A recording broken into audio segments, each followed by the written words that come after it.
বিসমিল্লাহির রহমানির রাহিম। সমস্ত প্রশংসা আল্লাহ তাআলার জন্য, যিনি আমাদেরকে সময় দেন ভুল বোঝার, ভুল শুধরানো আর নতুন করে শুরু করার।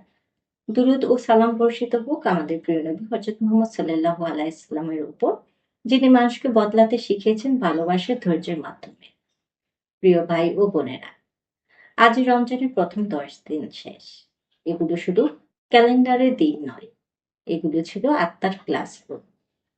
এই 10 দিনে আমরা শিখেছি নিয়ত ঠিক করতে, নামাজে মন আনতে, নফসকে চিনতে, ইন্দ্রিয়কে সংযত রাখতে, কোরআনের সাথে বন্ধুত্ব করতে, রাগ কমাতে, ক্ষমা করতে, দয়া দেখাতে আর কৃতজ্ঞতা হতে। আজ প্রশ্ন একটাই, আমি কি একটু হলেও বদলেছি? দিনানুর বলে, আসল পরিবর্তন শুরু হয় ভেতর থেকে। হাত পা বদলায় না, চালচলন বদলায় যখন অন্তর বদলায়।